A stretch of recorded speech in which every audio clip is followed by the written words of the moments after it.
wondering why it started. Some challenge. I don't know. Yeah, something. All right, we are going to start. I'm looking.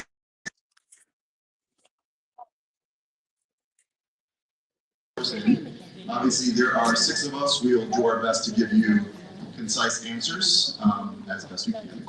We're going to start off by doing a couple minutes for each legislator, starting from Representative Wielander going across to myself. We don't have mics in the audience, so just raise your hands. I'll call on you. Try to be as fair as I can. Repeat back what the question is, and put it to the, I guess let's say, panel.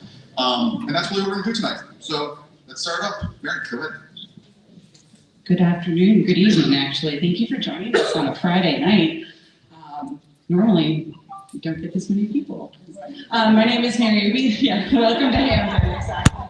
I'm Mary Wielander. I serve in the 114th District, and I have the smallest section of Hamden, and I am the newest member. They redistricted me in 2020, and I now have a small little sliver over by Wintergreen Park. One of the newest, yes. But yes, I'm really thrilled to be here. I am the Democratic House Chair for the Regulation Review Committee. I'm Vice Chair of the Children's Committee, and I serve on Education and the Select Committee on Special Education. So that's what I've been doing. And she's selling herself short because you do a great job in everything, so I'll be sure to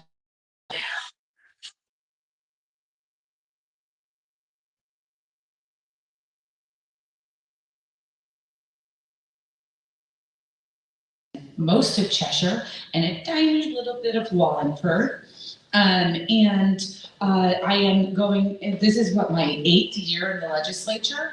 And I am so thrilled to be representing Hamden from the conversations that I've had with those of you both in and out of my district, but in Hamden itself, you guys are all wonderfully involved. And I have to say, I am thrilled to see so many people here and that you've chosen to spend your time with us on a Friday night when you could be out doing more fun things. So we'll be sure to answer your questions and maybe provide a bit of levity and humor, as I'm known to do.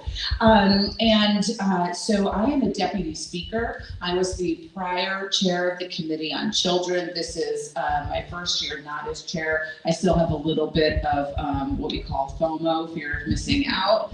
It's hard to leave that position, but my work is still centered around children often, especially around the abuse and neglect of children.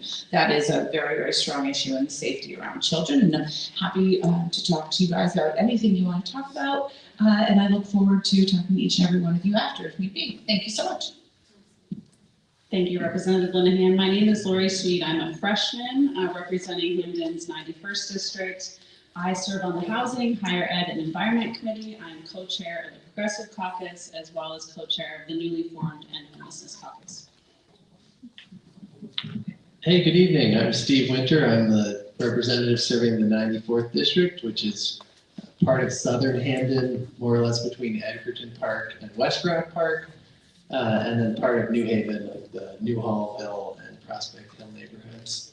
I serve on the Finance, Revenue, and Bonding Committee, the Planning and Development Committee, and the Energy and Technology Committee.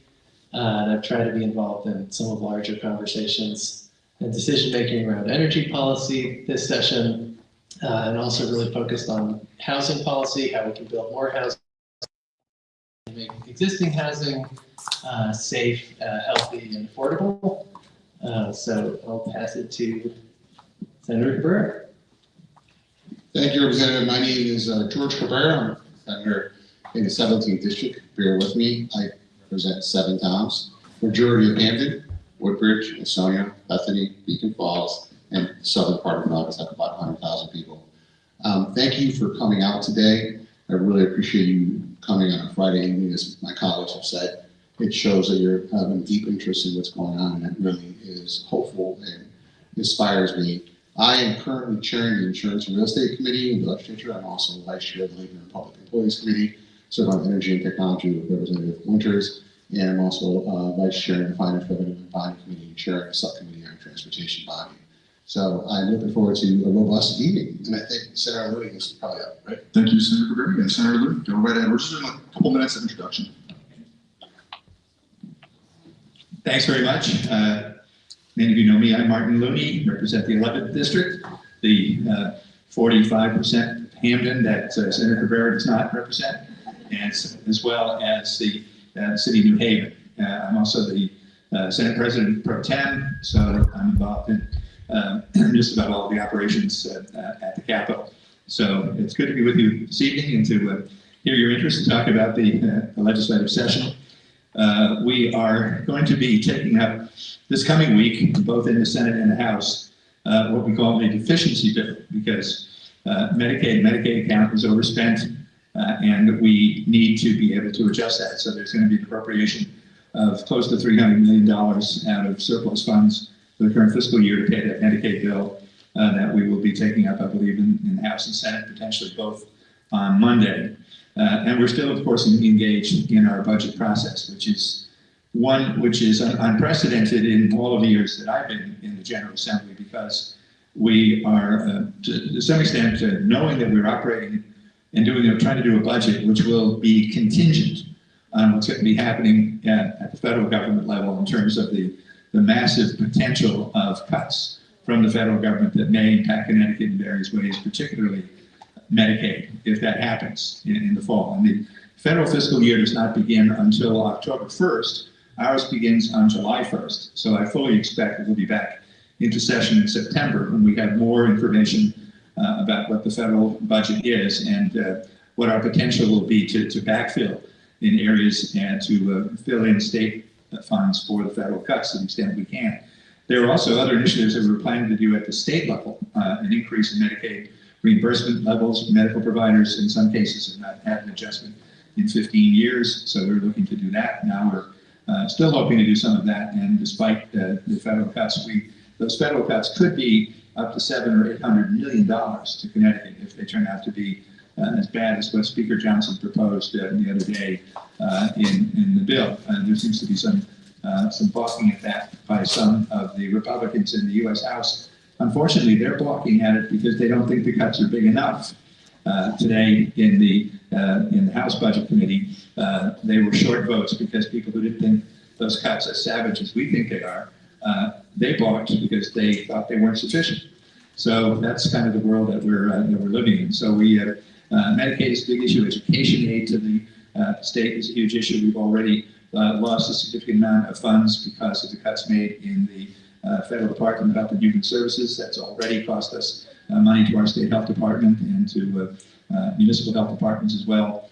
So the answer is we will be, in effect, doing a new budget in September, potentially, adjusting whatever we pass by June 4th of this year. And what many of us are hoping for, what I'm hoping for, of course, is that we will be able to use some of the budget reserve fund and also money that we have under what we call our volatility cap. We are actually, despite what we're facing, we're in better shape than many other states who don't have the budget reserve fund that we have. So we're actually, as long as we get agreement with the governor to use those funds in this emergency to be able to respond in some way. Of course, we're also worried that the Trump administration policies may cause a recession that could require us to tap into our budget reserve fund as well. So we're kind of trying to neatly balance on the edge of the knife as to how much we can spend to backfill and make up for federal cuts, and how much we need to retain to deal with a shortfall in our own revenues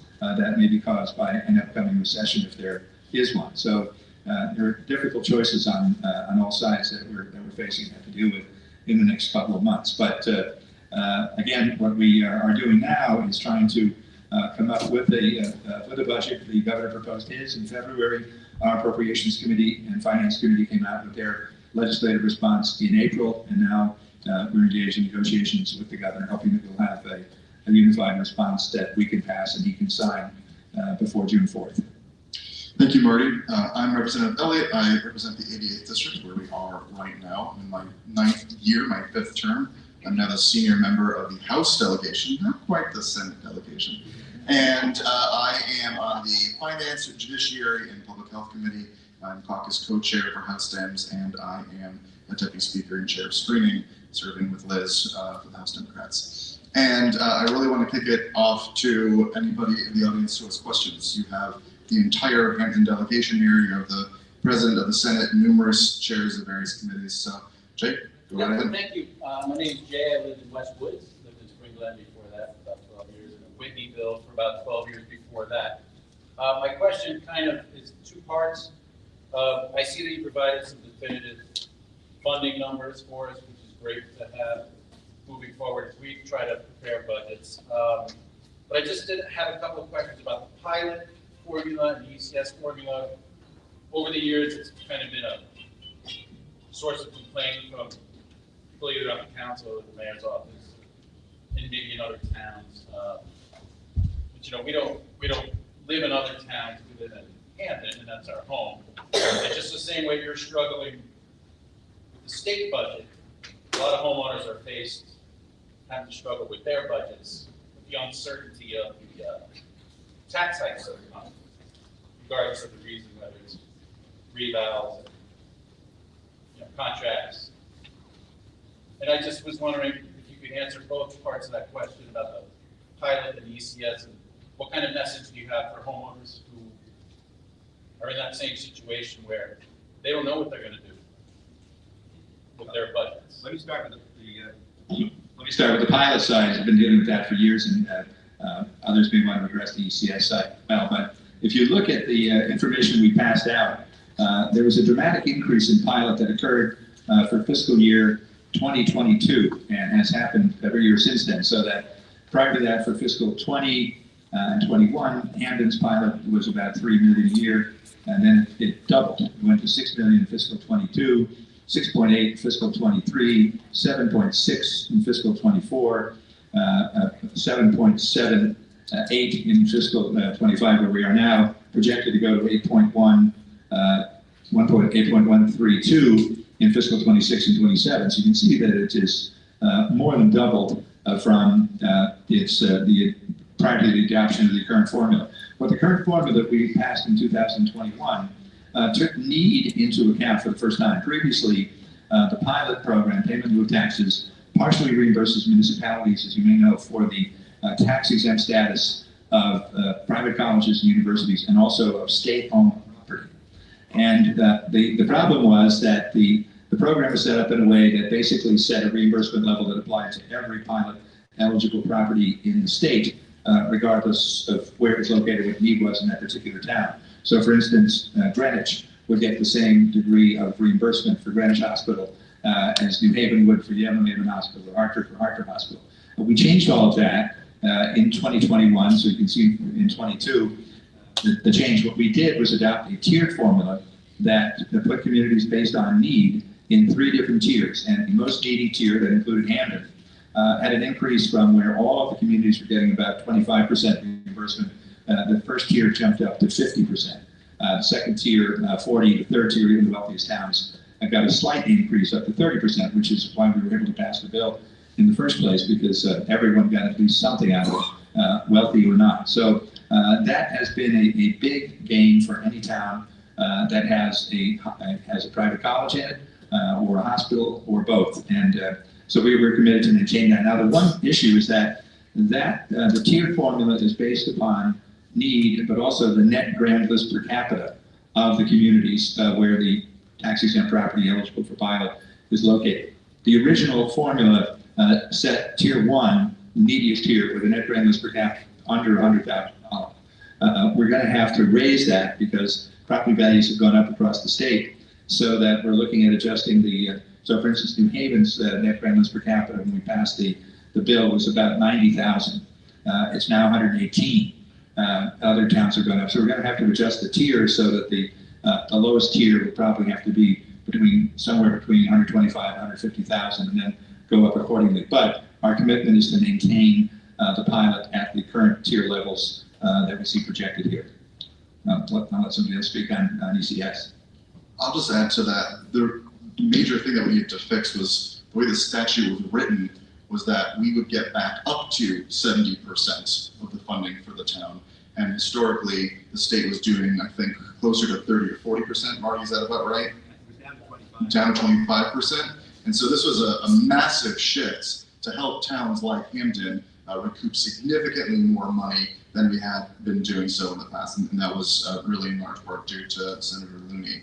I'll take more questions, and in the meanwhile, we'll go next to one moment. So to recognize our mayor, Lauren Garrett, is in the audience, and we have Councilwoman Gallagher, Councilman Kay as well. So anybody that I missed, I apologize. But go ahead if you have a question. Josh, actually, sorry. Please do. Yeah, please go for it. Real fast, Please. because the ECS formula is incredibly complicated, and any changes to it have a pretty heavy domino effect. But a few years ago, gosh, I think it was 2 or 3, let me look at the number, looks like going into fiscal year 2022, we did redo the formula and apply different weights for different sections of student demographics. And one of the things that we are trying to look at is recognizing that the needs of schools are changing. And specifically now, because of the continual cost rising of special education, that's why we convened this select committee. So a select committee this year, it started in the beginning of the session, and it's already, for the most part, basically disbanded because we were under the umbrella of the education committee. But what we tried to do is look at what was driving these costs. We know transportation is one of the biggest costs that a school district face in general, but looking at special education transportation, how that has increased, looking at rate setting for outplacement providing.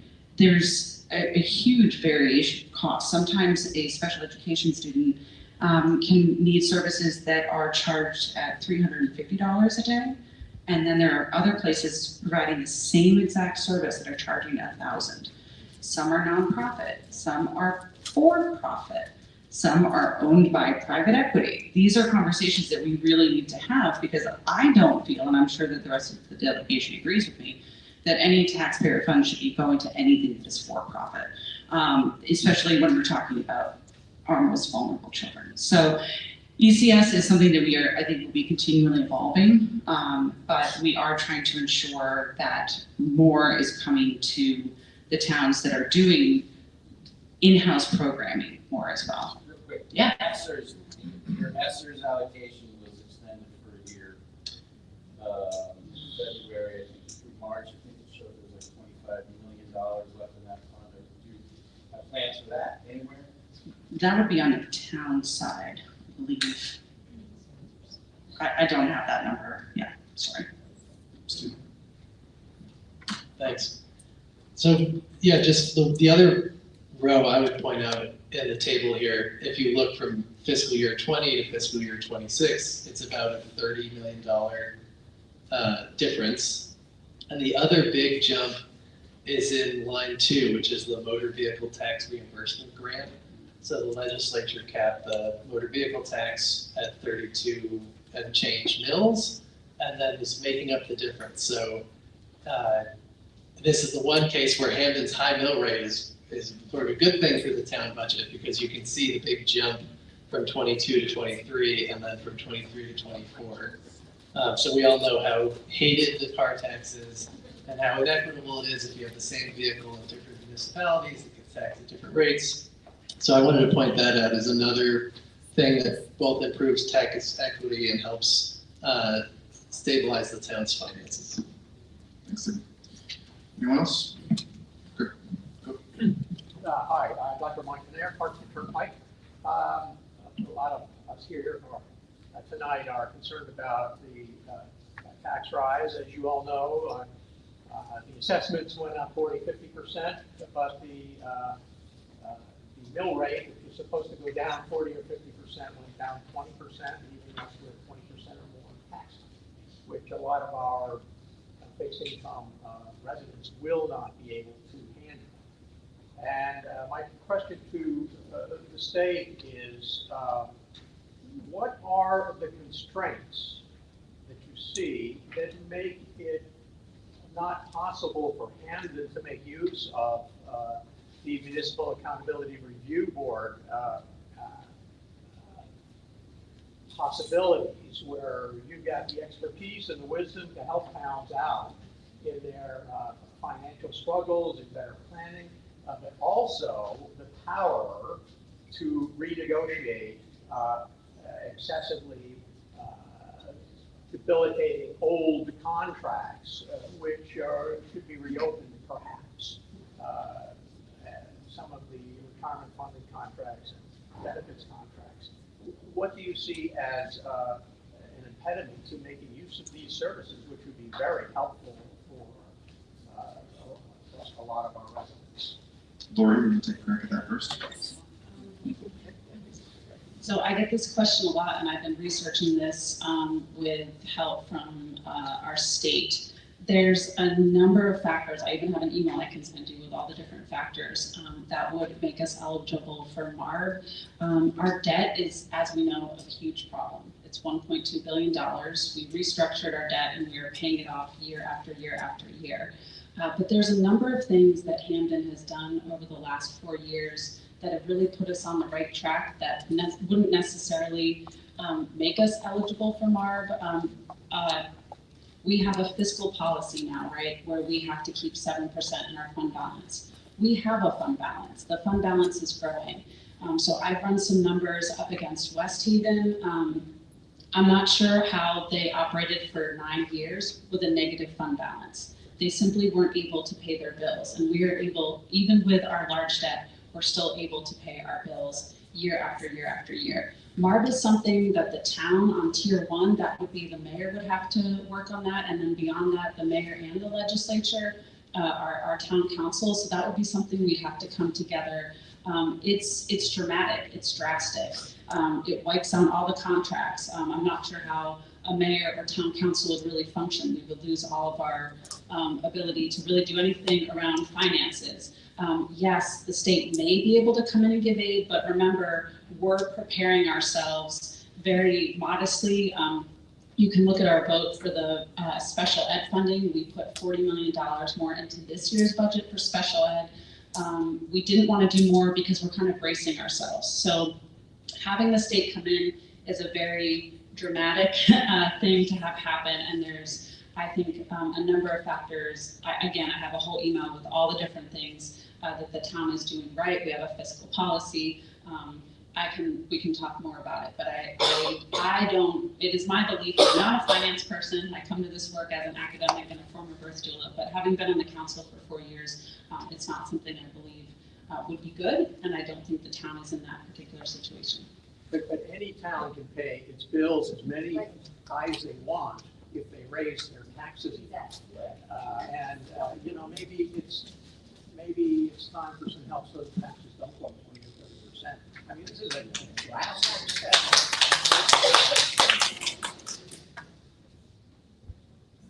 Same thing that happens when the mayor's full.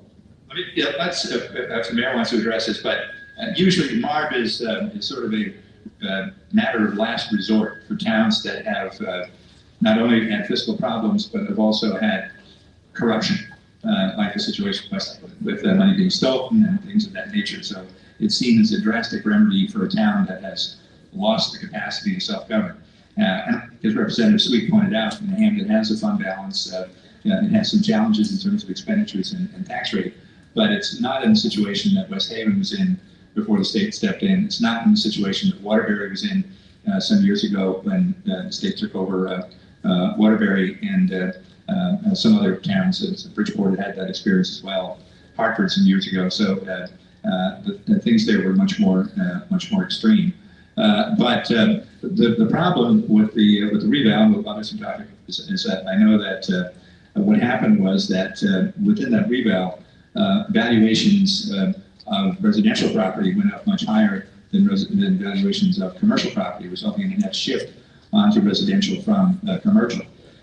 This does sometimes happen in revals, and there are various remedies that can be taken to the level to deal with that. We can be happy to talk about those. New Haven had problems some years ago whereby the property valuation, even among residential property, varied greatly from neighborhood to neighborhood. There were certain neighborhoods that had a much greater appreciation in value between reval cycles than others. and wholly apart from the issue about a residential commercial shift. And some communities along the shoreline have that also, where the shoreline portion of the community appreciates and values it much greater between revals than the more inland portions of the same community. So there are all kinds of issues that come up in trying to build up equity into reval. The controversy New Haven ran into one time was that when it sought to postpone, or rather phase in the reval over a period of 5 years, obviously those who lived in the more expensive neighborhoods who suffered the biggest hit were happy to see blow a cushion for a while. And those who lived in other neighborhoods felt that they weren't going to benefit from the correction soon enough and had to wait several years for that. So whichever way you do it, it's fraught with pitfalls. What if you talk about downsides of MARB, and or can you talk about what it looks like to get out of this fiscal hole and what the trajectory looks like?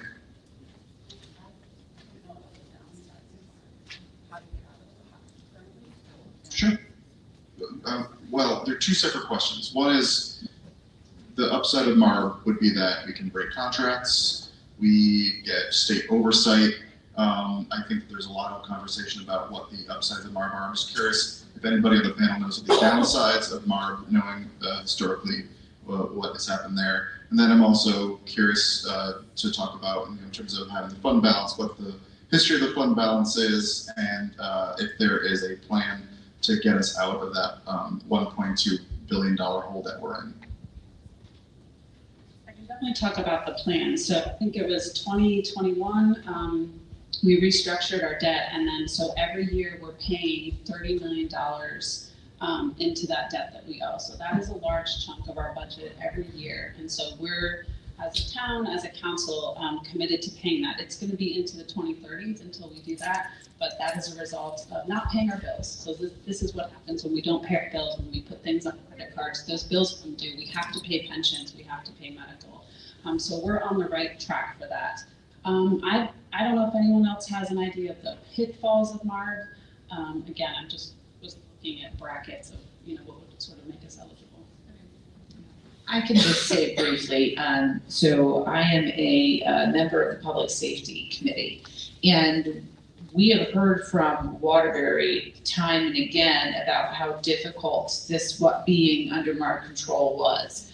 And it really pertained heavily, because this is what I heard, keep in mind this is the committee, so I can only speak to this one point, but there was a real problem recruiting and retaining police and fire under MARB control. And so there was a lot of concern about public safety. Can you pay your officers and your firefighters appropriately? Are they going to want to stay? Do they feel concerned about pension? And these are all things that go to public safety. So I am quite confident that there are a lot of things that are difficult with MARB. And especially, think about it, it's like constant oversight. And so you lose the ability to make decisions for your own community to a certain extent. And then we have all of these problems. And so that I'm talking about public safety. So I think while some might think that MARB is sort of just going to help you erase some debt or not have to be stuck with contracts, there is a downside to that as well, and it's kind of pushing out longer term. And I do know that Waterbury continues to have a recruitment and retention problem for public safety. So whether or not those are still based off of the problems that began being under MARB, I don't know. But I can say for sure that was something that I heard about a lot coming into the legislature 8 years ago. And I have one last question, and I'll kick it back to the group. So with that $1.2 billion and the $30 million a year we're paying down, by the time we get to the 2030s, do we still have $1.2 billion of debt, or is that number going to be reduced at that point? I think we're paying it down. Okay. That's the plan. Okay. All right, any other questions here? Go right in the back. Yeah, hi, my name is Ian Spofford. I'm here with 8 members from my church, Springland Church in Hamden. We're here to talk about housing. We are, this town, this state, this country is experiencing housing crisis. And there are 2 bills that are impacting families, middle class and working class. And there are 2 bills before the state legislature House, Just Cause, Eviction Bills 6889, and Live, Work, Ride, House Bill 6831. And we know you probably are all going to vote on that, but we're more concerned that you're not sponsoring it, and we're afraid that it may not be called up for a vote in that case. So I'm asking two of our members of my church to speak more about both those bills. Is that okay if you guys are? Josh, can I address that? Let's let them like another minute or so, and then we can answer the questions. Yes. That sound good? Okay. So I moved here about 3 years ago to Hamden, and when I moved here, I noticed a huge lack of like the missing middle housing. There's not many duplexes. We don't have many courtyard apartments. We don't have any townhomes. If you want a single family home, you can buy it in Hamden, but it's $500,000. So Hold on. I'm gonna do my best still down here. and at the same time, where we're having missing middle housing in Hamden, we're having vacant commercial properties, which are causing a blight on the community and have led to what we're seeing is a reduction in the commercial taxes, and then all the residents are paying more in their property tax, right? So when we see a bill like Work, Live, Ride, which is focused on transit-oriented communities and focus on not only revitalizing economic corridors by providing walkable, people can walk to local businesses, live there, workforce housing. It's also addressing housing at the same time. So this kind of seems like a two birds, one bill situation. And so to Ian's question, I'm just kind of seeing like, where are you at with this bill, and are you ready to be co-sponsors? Steve, you want to take them or Lori? And why don't we wait until they're gonna finish, and then I'd like to address. And quickly, I represent the renters in the town of Hamden. I've lived in the same complex for 20 years, and post-pandemic, our rent increases have gone up exponentially, as have the number of no-cause evictions. We worry about if we speak up, we're going to be retaliated against and kicked out of our housing. And in support of my two colleagues and fellow parishioners, Hamden needs more housing, more affordable housing. My daughter is in her second year teaching in the New Haven School District, grossing $50,000 a year. She cannot find an apartment. Why don't you start answering? There's a lot going on, so why don't we start answering, if you wouldn't mind. I'd just like to address something quickly. So first of all, it's really sometimes very interesting when you represent multiple communities. And so a lot of times I am asked, coming from Cheshire and also representing Hamden, are those issues at odds when it comes to housing? And I'm going to tell you absolutely not. I think we do need much more affordable housing. I also think one of my major problems is that affordable housing is really affordable. And so that is something that we're also trying to work on as well. I have a single mom in my district who's trying to find affordable housing. But on the other end of my district, affordable for a 3-bedroom in Cheshire is $3,500. That is twice my mortgage or more, and that is not affordable in the slightest. So we have to, first of all, redefine affordable housing. Secondly, the bills that are coming out, I'm going to be honest with you, they're still a work in progress. We have one of the major problems with Connecticut is the fact that we are 169 little fiefdoms, and there's arguments, that go by district by district by district, and we need to get people on board as much as possible. The idea is to be able to pass legislation. So a lot of times we're going to work on it till the very end and we can call the bill. I understand from your perspective, it looks like no one's doing anything. I can assure you we are working on it. And Josh and I are co-chairs of the House Democrats. And one of the things that I do is I go around to people who may be a no, and I say, what can we do to get you to yes? That's what I do. That's my specialty. And so with these bills in particular, we're really, really working to get it to a place that's solid and we can pass it. As for the co-sponsoring, I'm going to be honest with you. that it's a little bit different here than it would be, say, federally. We don't need a ton of co-sponsors. I work the legislature from the inside. I've been burned co-sponsoring. I've co-sponsored legislation and then it's completely changed into something I don't believe in. And it's very difficult to get your name off of a piece of legislation. So if you are ever wondering why I personally am not co-sponsoring, that's because I'm not the one writing the bill. So if you looked up my co-sponsor list, it's like this big. If you look up the amount of bills I write, it's this big. So that's just something to take into account. But that is something that I am working on and that I absolutely support. And I'm going to continue to get people to continue to work on that. But one thing that's really, really interesting, that we are also looking at ways to have affordable housing that is different and innovative and new. As a taxpayer. I'm sorry, sir, if you would let me finish, that would be fantastic. You all work for us. Absolutely, which is why I'm really excited to talk about. Absolutely, and you know what, I'm gonna stand right next to you, that you can understand that I'm completely talking to you and hearing what you're saying, because I totally feel what you're saying. It is expensive. I'm sorry, can I finish?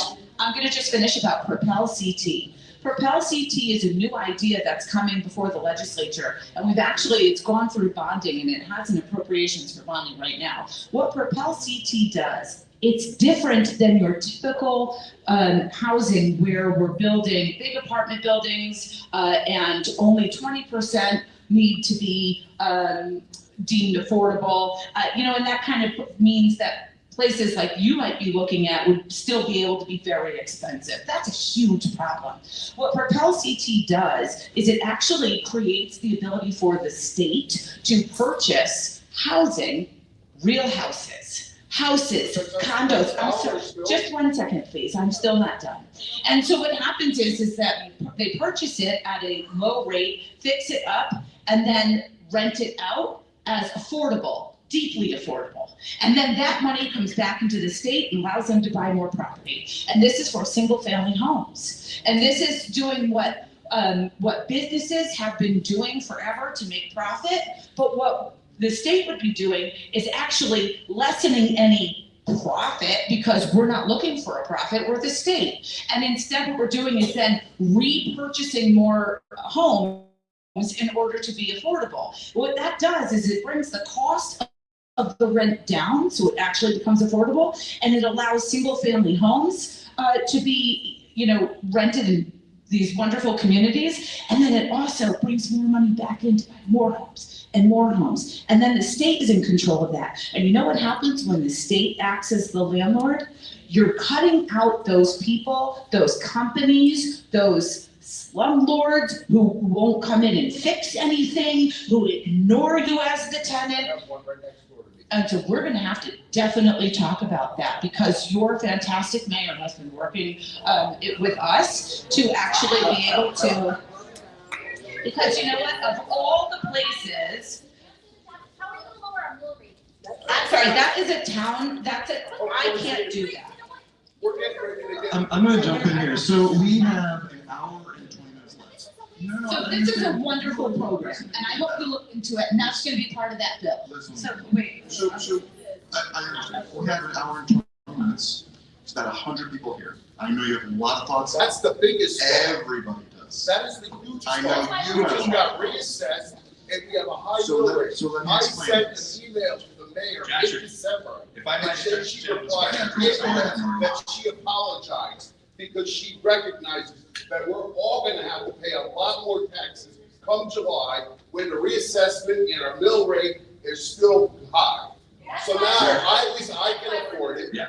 But my neighbors that are on fixed income are not gonna be able to afford it. I'm here for my neighbors, not for me. You know what, I'll just put more overtime in. Sir, let me address your concern. It's the major concern that we have all over the state.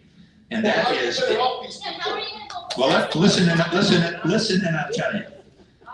The state of Connecticut, if you talk to anyone and they complain about taxes being high, when you drill down a little bit, they're not talking about any tax that's levied directly by the state. It's the municipal property tax. The property tax that you pay to the town is the highest tax, the one people find burdensome and complain about. And the reason that's true is that it does not generate enough revenue through its primary tax, the state income tax, to provide the level of municipal aid that would provide for relief. This is something that all of us up here have been fighting for a long time. You can't look at the two in isolation. But the state of Connecticut needs to be able to provide more resources. The Finance Committee this year reported out a bill that would put a 1.75% surcharge on the capital gains income of the wealthiest 1% of the people in Connecticut. That would raise over $290 million per year.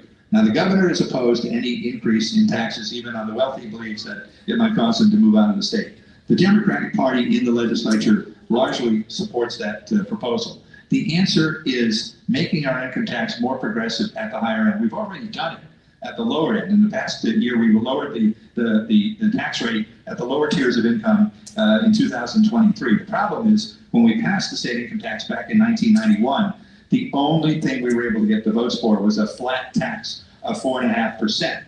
And unfortunately, what that did was actually give a break to the wealthiest people, because we had separate taxes on capital gains and dividends that were substantially higher than that.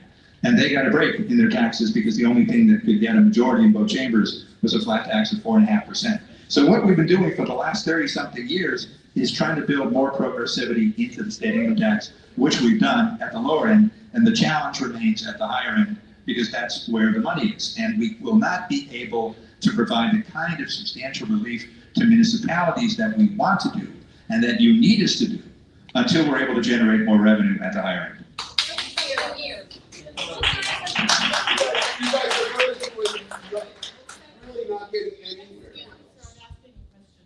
Senator Looney, can I ask you, how can we help in that effort? Call together. That's right. I think the leadership in the General Assembly is there, but obviously we can't enact anything that he won't sign, because we're not. If we can pass something along these lines, it's going to be hard, going to be controversial. We think we can do it with bare majorities, perhaps. We're not going to have a supermajority to override a veto on it, so he has to be with us on it. How about term limits? We have term limits. How long we give this? We have term limits. Every 2 years we have an election, and we have a public financing system too. That a first-time candidate running for office, participating in our program, has the same campaign budget that I have as a long-term incumbent. Everybody is on an equal playing field in Connecticut, unlike other states where incumbents have a big advantage. That's not true here, and you shouldn't be denying people the right to vote for what they want to. How old is he? 81? Well, now you're talking about the U.S. Senate. That's different. I mean, all of you guys. Rosa DeLauro. Oh, wait, okay, hold on, sir, I'm sorry. Like, we are all adults here. We can have a conversation, we can disagree, but let's let other people have a conversation. And here's the thing, we are not. Our mill rate is one of the highest in the state. That's a municipal issue. We are the state delegation. Representatives and senators. So one thing you'll have noticed, I realized you came in a half hour late and then sat in the front and started talking before everybody else. I understand, but on these sheets, it shows how much money we're bringing back every year. And I understand you want to talk, man, and I know you did it last time too, but here's the thing, a lot of people here want to talk as well. Yeah, but we're hitting the issues they want. This is not the TV. We're actually real people trying to have a conversation, folks, and there's more questions. I know you want to ask 10, I know you want to ask 10, but we have to go on to. Give me a solution. I understand, ma'am, I understand. Other people are asking questions. Go right ahead. Yes. Microphone. We're gonna give you a microphone so we can make sure that we hear you okay.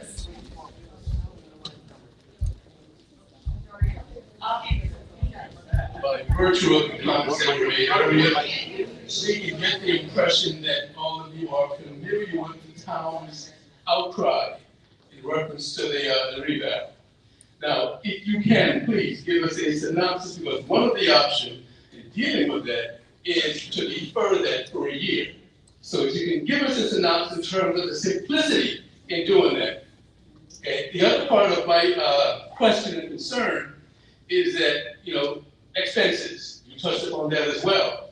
Now, what has been suggested in terms of paying for certain expenses is bonding. So, Representative Elliott, you sit on the bonding committee, okay? So if you would please explain to the community the nature, the benefits, the pros of bonding. The misconception as how it's presented is presented as if it's a grant of some sort. If we are struggling with expenses now, where is the benefit in bonding anything? So in terms of bonding, that's for capital projects. That would be for year-over-year funding that we would need. So that can go towards things like housing, it can go towards things like police, like the Center for Building and Structural. It's usually like a physical structure that like these capital improvements would go for. And it doesn't really necessarily help you over here. It can help if you bring in housing, bring more people in, more taxpayers, but it also helps if you have like a firehouse that's 100 years old that is costing more and more every year just to maintain, to upkeep. That's the way that the state can jump in and help out there. I also know that a number of us are working with council to look at different ways to phase the mill rate, and I'll come back to another question, to phase the costs in over the course of a few years. One issue we're facing right now is, generally speaking, we would go, and I say we as a town, we as council, would go to the state and say, before this revale happens, we know there's going to be a massive increase to the residential costs. Before we do the revale, can we just do a phase-in? What's happening now is that we've made this ask after the re-eval has already happened, and we're getting a little bit of pushback from some of the bureaucrats. I know we seem like bureaucrats, we're the elected officials that often have to push back in the bureaucrats, and so we are trying to help get that phase-in in. We are still in conversation there. Hopefully we'll know better by next week. The mayor is waiting for me to respond to her as well, but I'm waiting for a few other people. This is something that Lori's working on, that George, that really the entire slate is working on, because we do hear you. There are limited things that we can do. We can try to bring more money back. That would be through bonding. That is one time. We can try to bring more money back by changing the formulas, which we've shown here, that year over year we bring more and more back. I do want to state that with $1.2 billion, we are one of the most indebted towns in the state. So that is an additional cost that we have compared to every other town. When you look at our actual line-by-line costs compared to a similar-sized town, we're actually, in terms of our the amount that we spend, we're about the same. But with the amount that we have additional, it's punitive. And we all live here, so we feel it as well. And you have another question, so go right ahead. Bonding is not a grant. As simple as you express it and make it sound, it is a debt. It is a loan. No, it is not. No, it is a grant. Once that money goes to the town, that is the town has it, and you're done. Okay. Now the state will have to pay that back, because the state has gone out to the bond market to get that debt, but the town will not owe that. The state will owe that. I just want to add, if I could, the question was asked what we could do. I just want to talk a little bit about what Senator Lilly talked about. I'm vice chair of the Finance Revenue Body Committee, and he's 100% correct. We passed for the first time a capital gains tax, surplus tax, that would be instrumental. And part of the issue that we're facing is that we have to fight within mergers and within the formulas like the ECS, or we're talking about housing, transportation. What really is wrong, not only in Hamden, but in the state of Connecticut, is we lack progressivity in our tax code. And we have people who are not paying their fair share of taxes. And so when things get tight, the only real lever that municipalities have is the property tax. That's it. And so that's a fight that is long. Senator Lewis is 100% right. We are fighting our own governor on this to get more progressivity, whether it's top income brackets or whether it's taxing wealth for real. That's where the battle has to happen, because if not, we're just kind of shifting chairs in the Titanic, if you will. Go for it, John. First of all, greetings to the delegation, greetings to the concerned residents in Hamden. Before I ask my question, I want to say to you, I apologize, because you are heard and your concerns are valid, and it doesn't matter what time you walked in here. You could have walked in here an hour later. He's still a resident of Hamden, and he still should be heard. So let me introduce myself. I'm Shonda D. Howard. I am the Registrar of Voters for our town. And I have a question regarding unfunded mandates. With the implementation of early voting, which was a success, especially in Hamden, we had the highest early voter turnout 2 out of the 3 times that we've done early voting, at a cost of almost $200,000 to our town.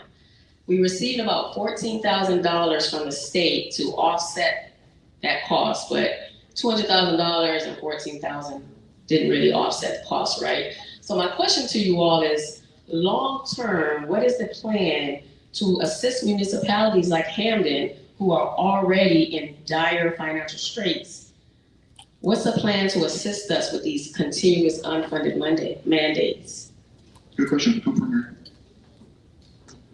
It is a good question, and I'm trying to remember the details, but she's going to look up the bill. I know that the Secretary of State's office asked for between $3 and $5 million to help with the supports with that, and got, I think, 300,000. I'm not entirely sure why that happened. That was some negotiation that happened on a level that is above my pay grade. It might have been in the governor's office. That cost was passed along to us. And I know every town is doing that. And I forgot to do this in the beginning. I also represent Orange, that's where I live, Derby and Woodbridge. So it's a very different type of district.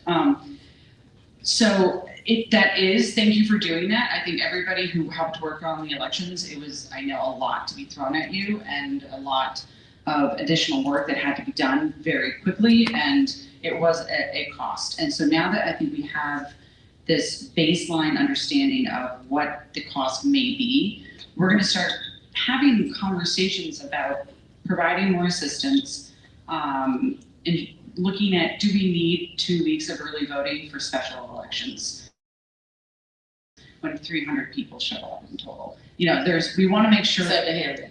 Except in Hamden, this is true, except in Hamden.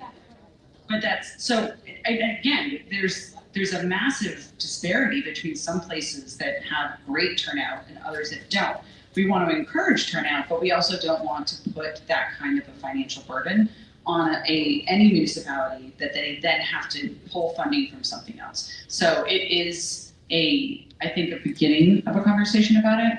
But I would definitely, again, letting us know about this, having, I know the town clerks all get together through the state, encouraging everyone to reach out to their representatives and their senators about it so they can understand the exact cost, because I don't think we've gotten that direct feedback. We have some real growing pains with our voting structure. Yes. So we just got early voting recently the last couple of years. We'll be getting no excuse absentee voting coming up soon. In other states like Colorado, that's been doing this for decades and decades. They have regional voting centers, one thing we don't have yet. They have like trucks that drive around different parts of the state that we don't have. There's infrastructure that has been in place around the US that we have just been decades and decades behind, but we needed to make constitutional changes that first failed in, was it 2008, Marty? Is that about right? The first time it failed? I think it was 14. 14, so it failed in 14, so we had to come back to the public again, clean up the language, explain what we were trying to do. And so now that we've done that constitutional change, we're now doing the legislative change, and now we're hearing from towns the mistakes that we've made, because we make mistakes. And then when we do, we have to correct that for them year over year. So funding is a major, major problem. We cannot expect towns to succeed and actually implement the laws that we want them to implement unless we're providing requisite funding. So that is a very fair concern. Anybody else on the panel want to answer that? All right, yeah, go for it. Yeah, we can give you a microphone.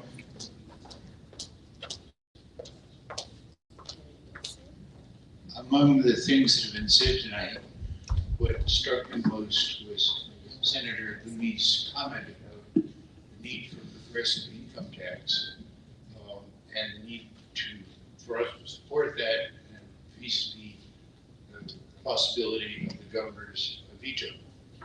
What can we do?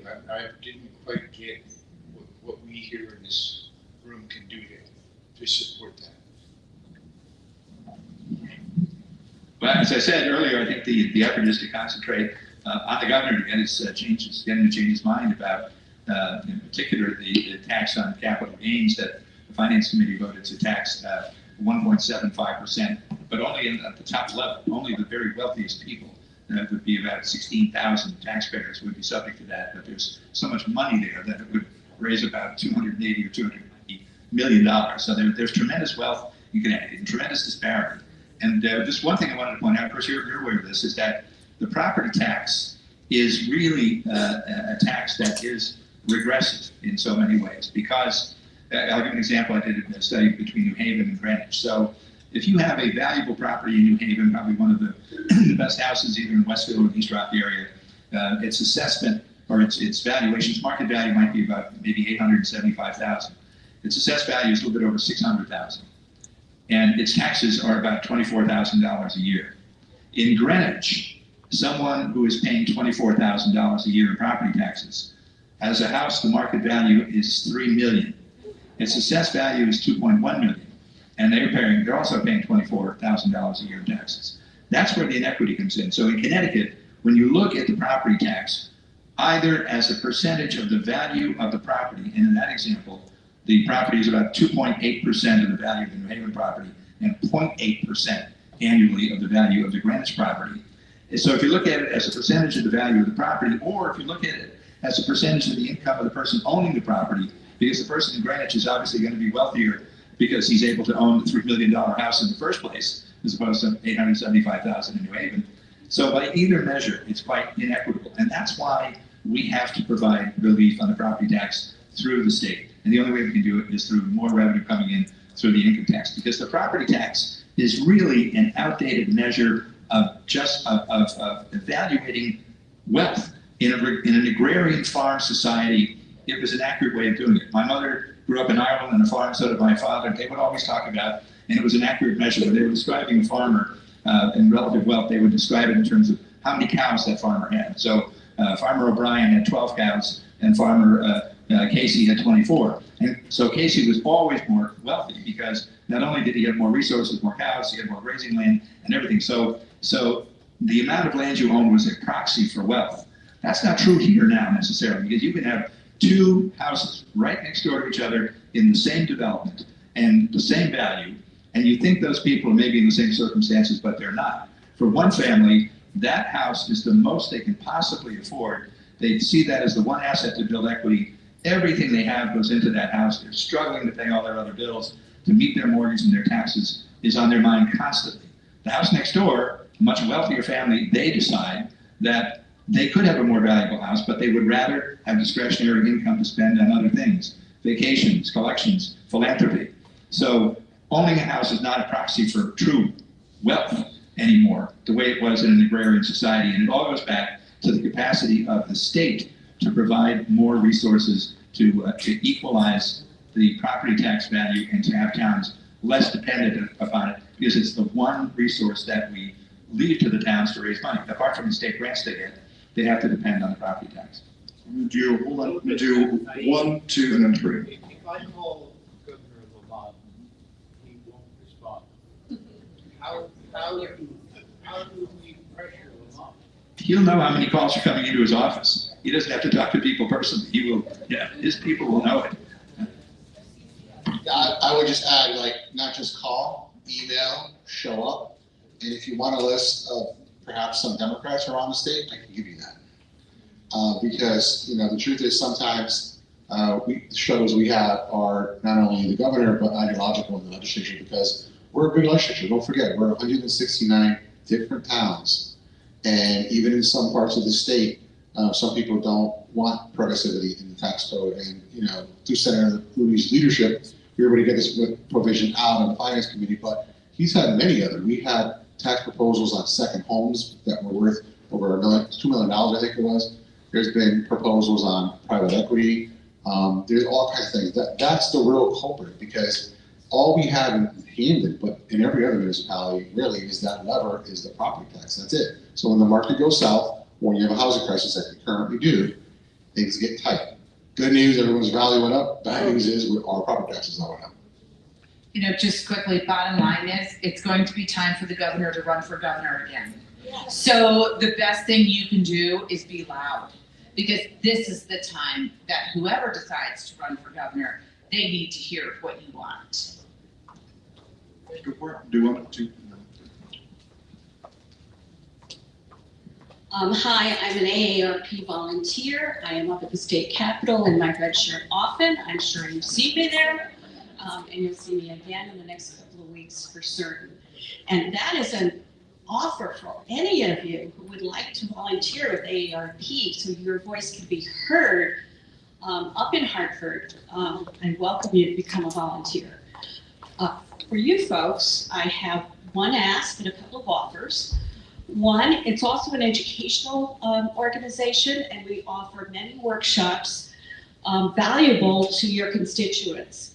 Everything from sort of the crisis with Social Security that we may be facing to caregiving. I'm a caregiver, and I have been a caregiver, and I will be a caregiver, and I'll need a caregiver. So I'm covering the whole spectrum. I'm also on the Flood Watch Network. So we try to protect people's identity, watch out for scams, and offer legislation, for example, on cryptocurrency to stop some of these scams. I know, I'm very excited about that. So I offer any of you who would like to do a workshop to please come and talk to us about it. You can talk to us in person next Thursday between 2 and 4 at the Capitol. We're having a coffee meet and greet, so please do that. My one ask for tonight is please support Senate Bill 1221. It expands my CT savings to cover certain personal care attendants who provide personal care assistance under a state-funded program such as Connected Home Care, program for the elder, home care for the elders. I wish this was available 9 years ago when my husband was dying, so my daughter, who wasn't able to have a job while going to college, could be paid to be able to take care of my late husband. So I ask for you to bring it up as a vote as soon as possible so we can assure that. I spoke to some of my former union colleagues up in Hartford as well, and they're very much in support of that proposal. So thank you. I was gonna answer really quickly. I can tell you I've been in the room when our speaker has made the promise that we will run that bill. It's already come down from the Senate. We will run that bill. And so I'm also going to make you a promise that when I go home today, I'm going to co-sponsor that bill. Because it came out of the Senate, I know it ain't changing, so I'm going to co-sponsor that bill. But first of all, I want to say thank you so much to you. We love seeing your face up there. And I do a lot of work with AARP, so thank you. I want to tell you that one of the bills that I have that I'm really hoping is going to be called next week came out of a program that I've done around the district for a few years now that you guys were kind enough to work with me on regarding scams and seniors. And in fact, the Attorney General was coming around with me as well, and then opened the scam hotline through the Attorney General. This has been something that's really, really important to me. And a bill that I wrote this year, and to be quite honest with you, some bills take a long time to get through, so I don't want anyone to think that this is absolutely for this year, but I'm hoping it is that we create a statewide do not knock list. And it sounds similar to do not call. We know that never works on the federal government, but phones are different. But essentially what it is this. It would require that anyone who wants to do door-to-door sales, it would be open to anyone in the general public, and they put their name on a list that they don't want solicitors. And then anyone who does door-to-door sales needs to actually check that list before they enter a community.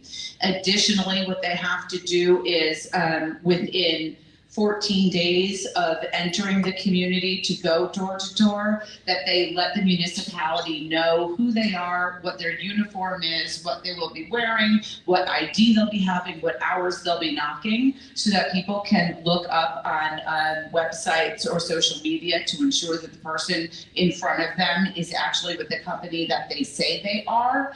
And there are huge fines if they don't do that. And what's actually something we've been seeing is a lot of the front door, back door scams. And so if you're not aware what that is, it's that someone knocks on your front door and talks to you and keeps you busy while their partner goes into around the back door and sneaks in and steals some of your items. that's actually starting to pick up again now that the weather is good. So we're hoping that this will, alleviate some of that. And additionally, it also requires that anyone doing door-to-door sales has to follow the same rules regarding if they have any convictions of violent felonies, that they actually can't be an in-home service provider like they do for if you get something from Home Depot and they come and install it. There are all these rules about your past. So we want to be able to do that. And additionally, it also helps people doing the door knocking to ensure that when someone opening the door feels safe, that they know that someone is in the community, and it stops phone calls to the police that sometimes, unfortunately, we see that door-to-door salesmen are racially profiled. So we believe that this is a good piece of legislation all around, and I want to thank the AARP for working with me over the years to come to the general idea that we have out there, and I do hope to see it come to fruition. And based on what you said, I will make a date to come to Hamden and to do my comprehensive scam workshop, and I'll put that on the calendar for the summer. So thank you very much. All right, anybody else want to answer that? I have a question. We have four in the queue, and then I'll come to you. So we have 1, 2, 3, 4, just doing a time check. It's 7:10 right now. We've got 55 minutes. Go for it. All right, real quick. I'm frustrated tonight because I do email a lot. I email my mayor, I email my senators, everyone, and I don't get responses. So I work overtime hours to pay for my house. I have my neighbors next to me, they're fixed people. I got a neighbor next to me, they're Section 8.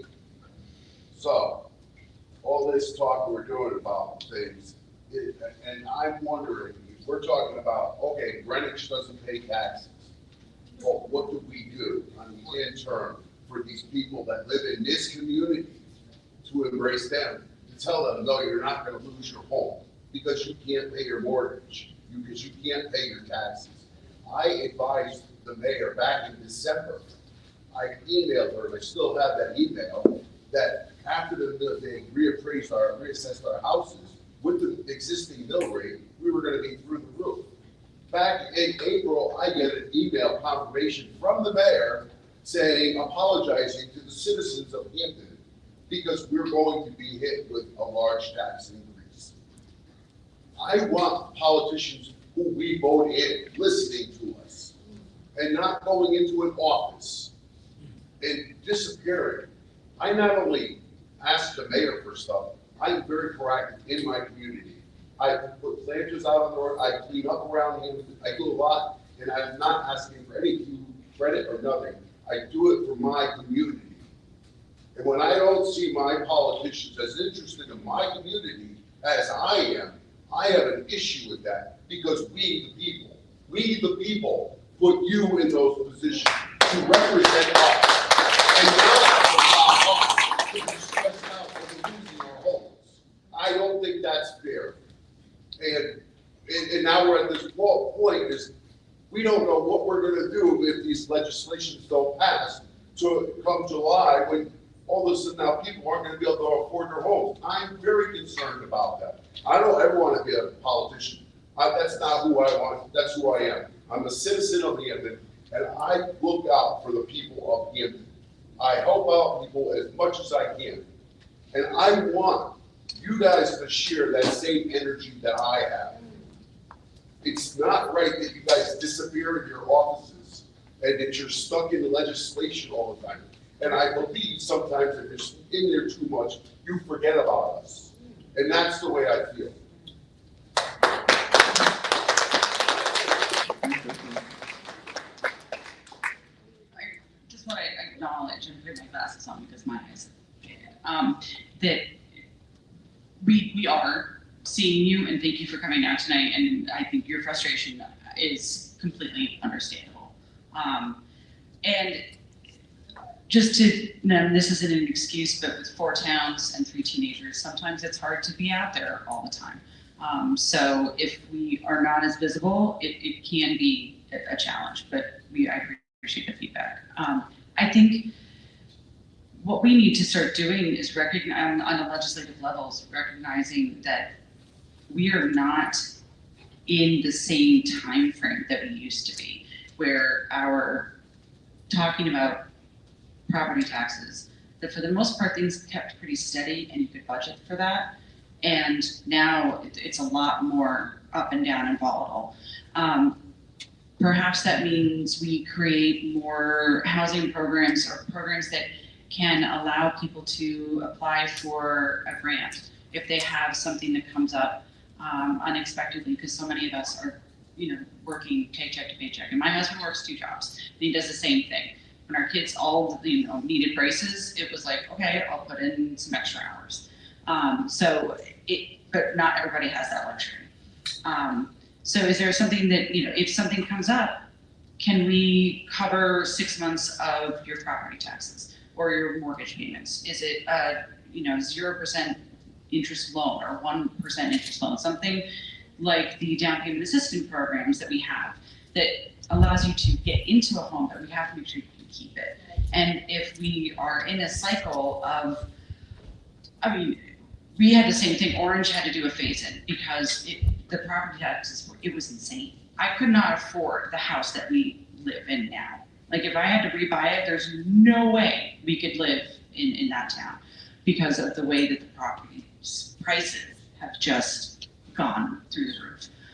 And that's not good for my kids either, thinking about that ahead. So just again, want to acknowledge your frustration, sir, everyone's frustration. Things move so slowly sometimes. It's frustrating for us as well. But if there's something, if you have an idea about what a program that we could create that would actually provide assistance to the people who need it and are doing their best to stay in their homes, to stay in their jobs, and provide security for themselves and their families, please share that with us. And if you have ever emailed my office and I haven't gotten back to you, I'm sorry. Student. So I want to share that sentiment and say, I think everybody up here can feel your frustration. And I think you can hear from the audience's reaction that a lot of people share the same feeling. So I do hope you leave here tonight feeling heard. I think the town looking at a phase-in makes a lot of sense. I represent Hamden and New Haven, and we had a 2-year phase-in because similar to what Senator Looney mentioned, 2 reval cycles ago, we had real imbalances in the phase-in, or in the reval. Some neighborhoods had 75 or 80% or even 100% increases in valuations. There are towns that can get a delay in the implementation of the revaluation. That typically happens before the revaluation occurs. That's something that we've been asked to look at by residents, by the town. So that's something we are looking at as a delegation to see if that's an option for the town. And then I think bigger picture, somebody had mentioned work, live, ride bill. And I think part of what we're seeing for a couple reasons, one is that housing supply in the country, but especially in Connecticut, is very constrained. We have the lowest vacancy rates in the country, and that's because we're not building enough housing. The state only builds, if you look at the last decade, between 3,000 and 7,000 units of housing a year. We really need to focus on how we can change our land use regulations. So that is what the work, live, ride bill was talking about. That would prioritize funding for towns that liberalize their zoning regulations to allow up to 9 units on a property. That's still a pretty modest step, but it would help those towns if they have adopt transit-oriented zoning regulations so that there's increased housing near transit. In the bond package, there's $700 million over 2 years for various programs to support building new housing. But I think part of the reason why housing values has gone up is because the market is so constrained. The other thing is, I think, the way people's consumption patterns are changing.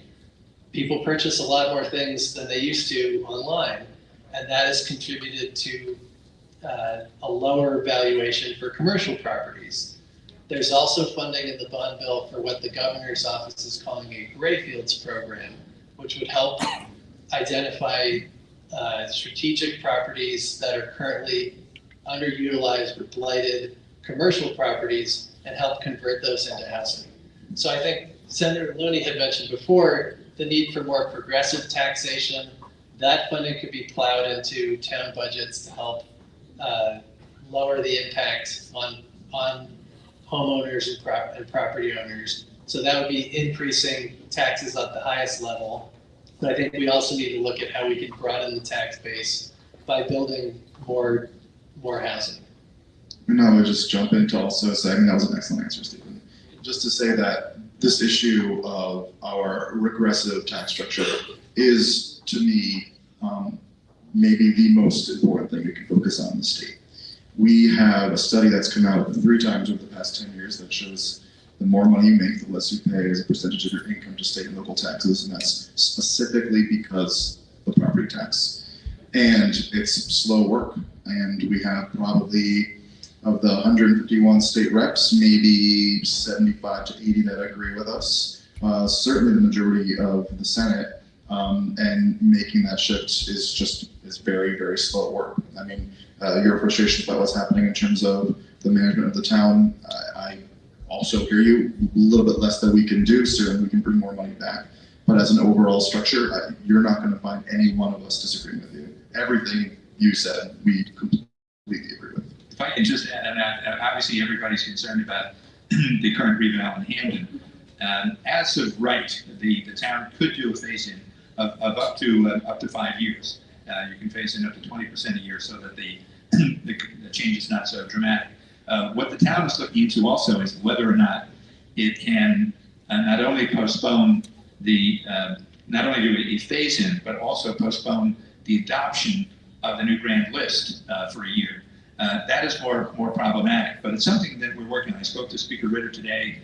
He has supported working out something for Hamden because he knows Hartford has been the beneficiary of a lot of tax adjustments over the years that the rest of us have supported. But the concern that the Office of Policy Management has is that if the reval is postponed altogether, not just doing a phase-in, but postponing the adoption of the reval, that affects the grant list values, and so many state grants are conditioned upon net grant list per capita. And that creates a problem about what the baseline is in terms of Hamden's eligibility for state grants of all kinds. So that the concern is obviously it's up to the town to decide if it wants to do a phase-in of the reval it can take up to 5 years if it chooses to. But not adopting the reval. OPM said, well, what the town should do is just go out. It was not going to do it, go out and do a new reval, which would be spending another $1 million or more. And that's not really a valid or acceptable option either. But I think we can get there in terms of doing something that will provide the maximum cushion that we can to help the town adjust and not to have a dramatic shift all at once, and do something that's manageable and something that can be planned over a period of time to basically absorb people's concerns. Certainly not to satisfy everybody, but to deal with the issue that the reval does show a shift, and that's the problem, is that all of a sudden residential values all over the state are actually growing at a greater percentage than commercial values are. And that's just an endemic problem to what we're seeing in revals. Anybody else? I just wanted to, I think someone had a question about 6889, the just cause, so I just wanted to answer about that. So as legislators in this session, we can put in personal bills. So we got inaugurated on January 8th, and we had about 12 days to put in our personal bills. But just cause has been something that I've been working on and be lobbying. Actually, what got me up to the Capitol last May was lobbying. I think I lobbied you. I was on the Senate floor that day to get just cause called. So I put in a bill for universal just cause, so that would apply to anybody, no exceptions. We have this bill already. If you're 62 and older or you are disabled, we have these protections. So the bill that the Housing Committee is working on is that bill expanded to everybody but 5 or more units. So I am a co-sponsor of that bill. I know that it's a priority bill for the Housing Committee Chair. Rep. Winter and I have been on the radio talking about this bill. I think it's also a priority of the End Homelessness Caucus, it's a mouthful, because we see it as a way to prevent people from becoming homeless, because it means you need to provide a reason. As you know, I'm speaking to literally the choir here, to evict somebody. So we want to keep people in their homes. We want rent stabilized, and this is a way. You just need to provide a reason, and that reason, we have a whole list of reasons. Maybe you want to rent to your child, or you don't want to rent anymore. You want to take the unit off the market, or you want to do some construction, but just so that there's a reason, so that folks are experiencing more stable housing. Thanks, Lori. Yep. We have 4 in order of 1, 2, 3, 4, and if you want to do 5, that works. Go for it.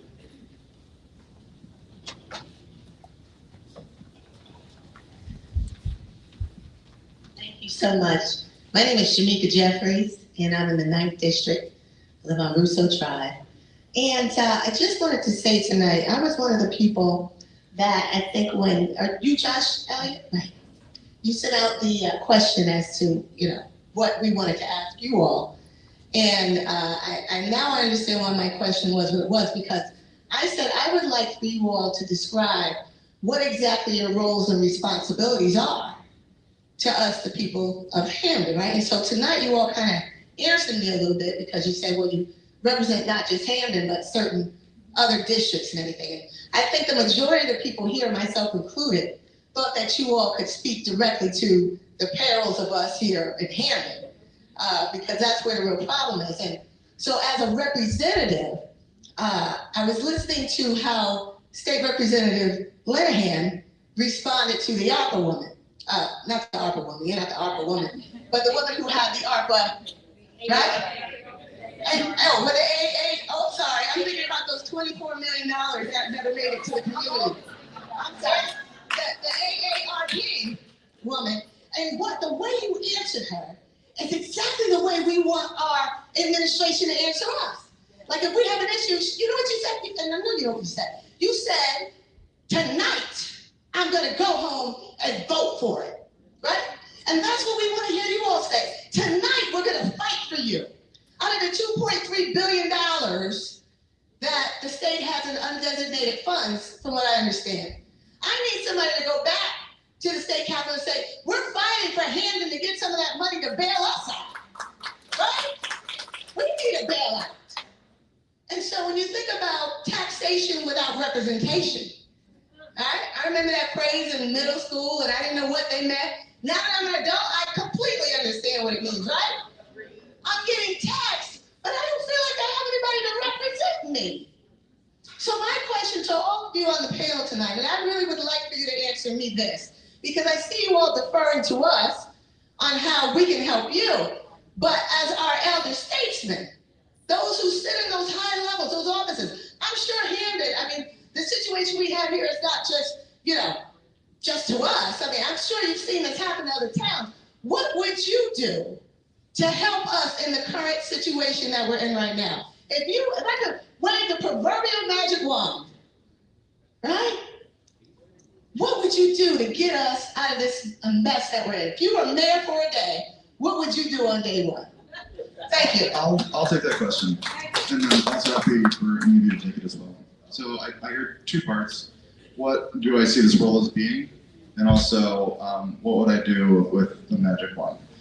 So I'm in a sense, fortunate position of being a state representative and not in the executive at the town level, because I can give you hard truths. And that is the fact that about 2 decades ago, the state was in a similar position at the time. We have about $80 billion of pension debt. That's between the state employee retirement services and the teachers' pensions. What we did then was we raised taxes on the wealthy. We made a lot of deals with unions, and we made about a 40-year plan to get out of this hole. And so now, 20 years later, we have paid down just over $40 billion. And I want to say paid down, we have that money set aside, and we still have about $40 billion to go. And we're slated to not be done until probably the mid-2040s, but a very specifically elucidated plan that we are constantly improving on year over year. That never happened in Hamden. And so all the problems that we had at the state level 20 years ago, we now still have here. What I will say is that we have a budget reserve fund that we never had before. But the fact is that with $1.2 billion and 63,000 people to pay that down, there is no magic wand. And anybody who occupies the position of the executive in this town is going to have all the same problems. And whether or not it's the 7 of us here or 7 different people, we're going to have all the same problems. And the best thing that we can do is at the very least be communicating with you how we're trying to fix it, but also recognize that when we go to the Capitol and when we're working there, there's 187 people, all with their own very specific plans of what they want to do with this state and with their towns. And we all have to negotiate, and sometimes we get wins, and a lot of times we don't. And so when I'm talking with constituents about how I see my role, I'm your liaison to state government. I can tell you what my perspective is. I'm not telling you it's right. I'm not telling you it's objective. I'm not telling you it's real. I'm telling you it's how I see the world from my own very specific lens, the things I'm working on, which is a very specific set of the whole range of things we can be doing. And so every one of us is going to have a very narrow window of things that we're experts in. But the fact is we're experts in very little with relation to all the things that our state government, which is operating a $28 billion a year budget, does. And even then, we're operating with a sledgehammer and not a scalpel, because ultimately it is the executive branch at the state level that exacts all of the laws that we create. And it's a very sloppy and messy process. I've been here 10 years, some less, some more, and there's no magic wand. But the very least, what I do, and I can't speak for anybody else, but I do believe that most of my colleagues, and certainly the ones here, try to be as responsive as they can. I know it's one thing that's really important to me. The reason that I ran for office is that my representative was not responsive to me. And I said, I can do the job better. So I very much understand that perspective. This is also a part-time job. We make $40,000 a year. It can take anywhere from 40 to 60 hours a week. And the fact is that most of us have to work a second job, and that they're doing that 40 hours a week. There's almost not enough time in the day to do every single thing. We're doing our best. And for some people, it's not enough. And I totally understand that. But that is my answer to you. And if anybody else in the panel wants to respond, go for it. Okay, we'll go on to you. 1, 2, 3, and then 4 in the back. Oh, I'm so sorry. You were, I think, okay. We'll go after 5 and 6. Okay, I got you.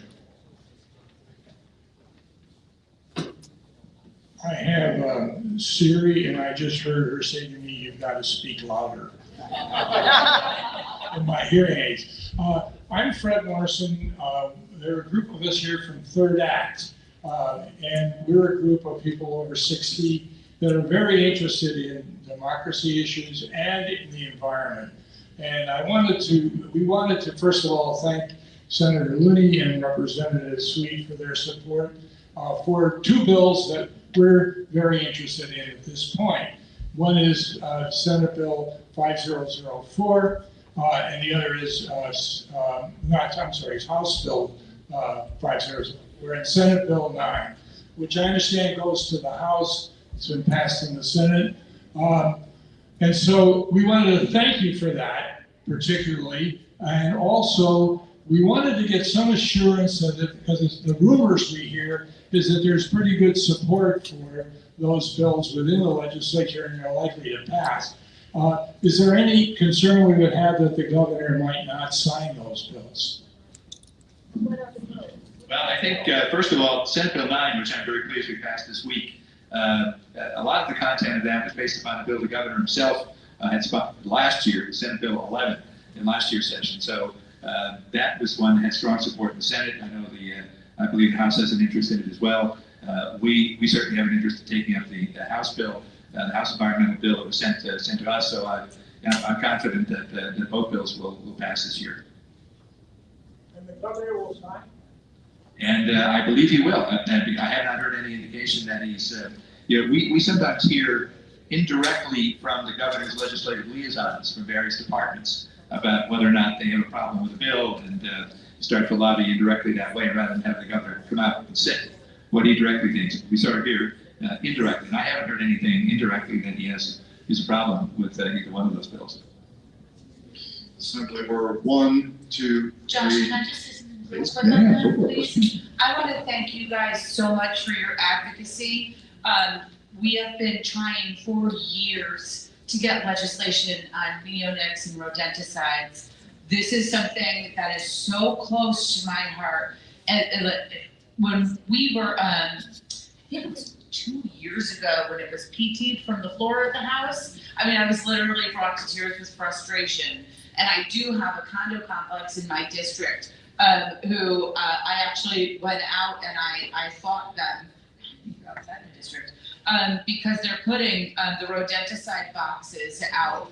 And there are now so many better ways, safer ways to handle the problem. And I think if this gets over the finish line, I will be very honest, it's not because of my work, it's because of your work. So we have been screaming at the top of our lungs about this in the legislature, but you guys have really done the lion's share of the work to convince others. You succeeded where we have failed, and so I want to say thank you so much for that. That bill means so much to me, and that means so much to my district and to all of you, hopefully. I just wanted to say thank you for that, because I see the big, big difference. One other thing to add, one other thing that may not be so visible is that last year in the Bond Act, there was a significant increase in the amount of bonding capacity for DEEP for various projects. And that was something entirely apart from the legislation that was taken up. And a lot of that money has already been released by the governor for various environmental projects around the state. So people talked about bonding earlier, and it's a little bit of a confusing and arcane process, because when the legislature appropriates money, we adopt a budget that is for the general fund, that is based upon, that is paid for through current year tax receipts. And then that money is spent on the operations of state government for the next 2 years. The legislature also passes a bonding authorization bill, but that does not mean that that money is going to get spent anytime soon or with any definiteness at all, because the second step in the bonding process is that the bond commission actually has to release the money. Bond commission is chaired by the governor and several other administrative representatives on there. It also has the chairs and ranking members of the Finance, Revenue, and Bonding Committee. So it's only when the executive branch puts on a bond commission agenda an item that was authorized in a bond bill that it actually moves. So there may be sometimes things happen quickly, sometimes things languish for a long time, maybe even years before they get funded after the money was first set aside. So the bonding process is always more indirect and more arcane. But I will say that the bonding money that we put in for DEEP's purposes last year, already a lot of it has already gone out the door and been spent on a variety of projects. Thanks, Mark. Good work. Thanks for your advocacy. And the other bill I'd want you to focus on with like a climate lens would be Senate Bill 4, which is likely to be the bill that deals with any changes to energy policy. There's been a lot of pressure to try to do something about electric rates, and I think everybody understands that electric rates in Connecticut are very high. At the same time, we have really strong energy efficiency and solar programs that can help reduce bills in the long run. And if those bills are, or if those programs, which are largely funded by a very small charge on your electric bill, if they're disrupted by moving them over to bonding, which is what's been proposed, it could really hamper in the long run our ability to invest in energy efficiency and in addressing our climate goals. Right now, our energy efficiency program really is our climate program. That's where a lot of the work of helping people transition off of fossil fuels is.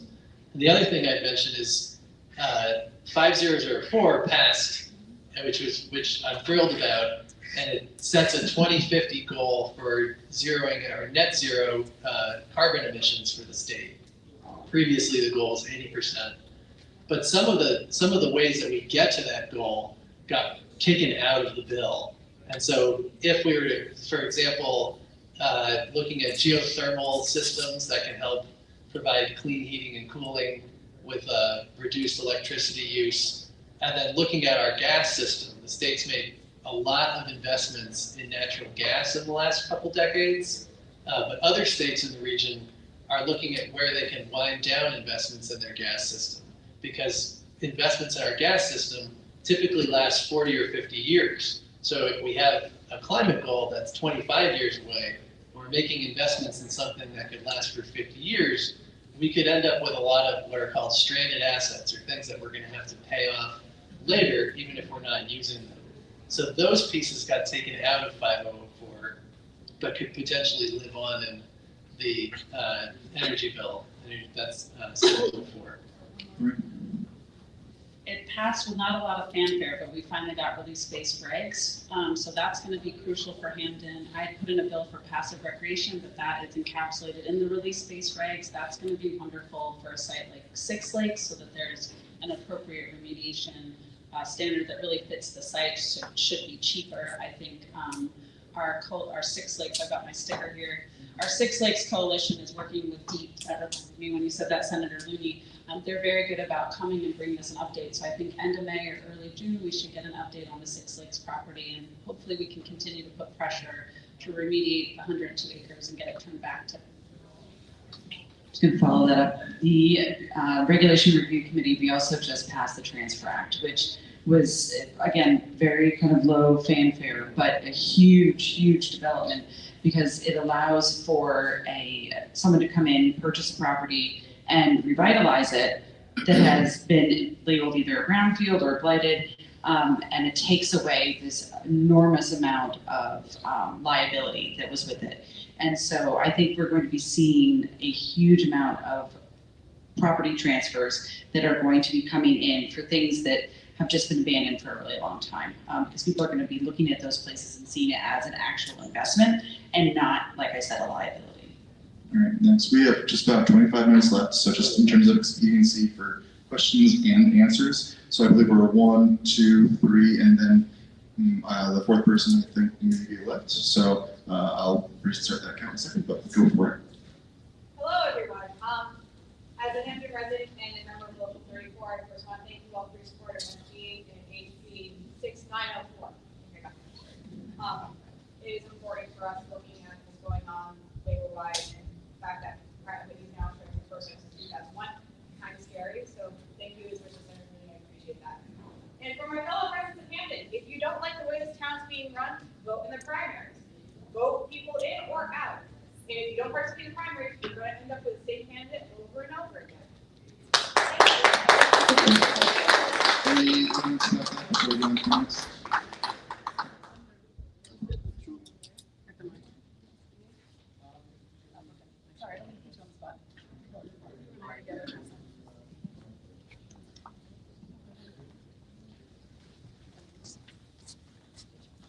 I have 3 questions. My first question is, you mentioned the legislation regarding the change to those who are knocking doors and on salesmen. Does that impact any of the canvassing for politics or politicians? No, that is protected under the Constitution. So no, that would absolutely not. All right, great. That was just my personal question. My second question of people who are watching online, Erin Wyatt, she had a question that she said she wanted to know when you were getting rid when you're getting rid of public benefits, especially when we're getting hit so hard in July with taxes. Second question is, can the delegates help us explore transitioning town employees to state health care and retirement plans, because the ballooning expenses don't seem to be sustainable?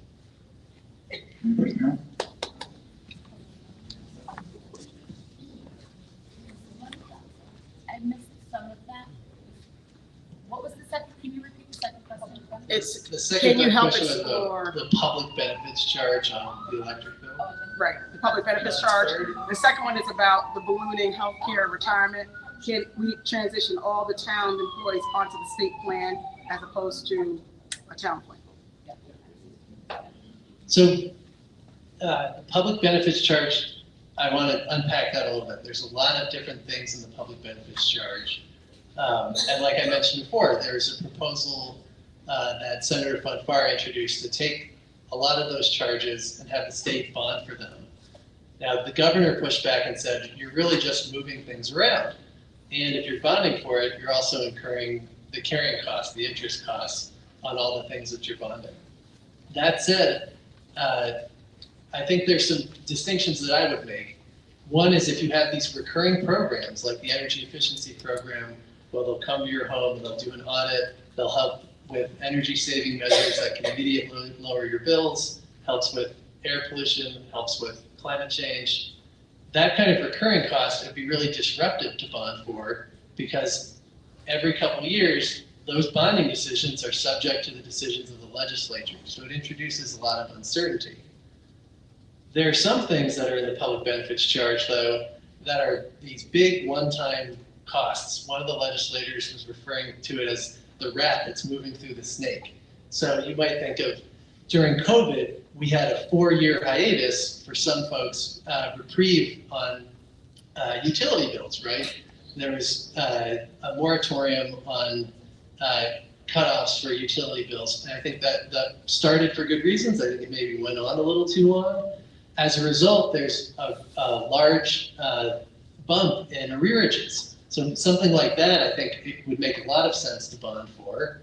And then there are also costs that we don't have a lot of control over that are big one-time costs. So you think like Hurricane Isaias.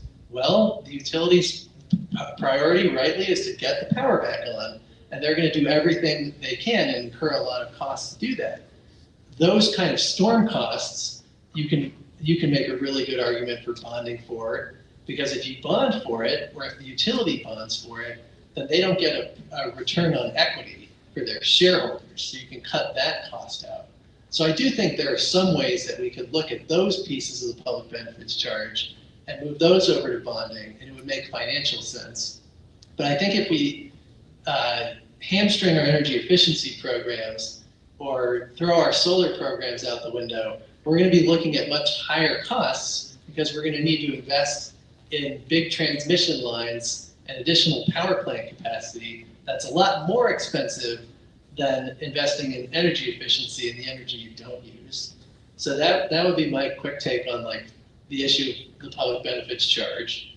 The other piece, I can transition to you, but I would say, having been on the board of alders in New Haven, those agreements with municipal employees are complex negotiations that happen on regular cycles, and it can be the salaries and health and retirement benefits are some of the main negotiating points. So it's not like you could just flip a switch and switch everyone over to the state health plan.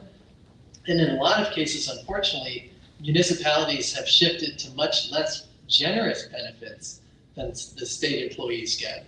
So when we were looking at this in New Haven, I work for the city of New Haven. I hired someone in my office this year. They had one choice for a health plan, one choice.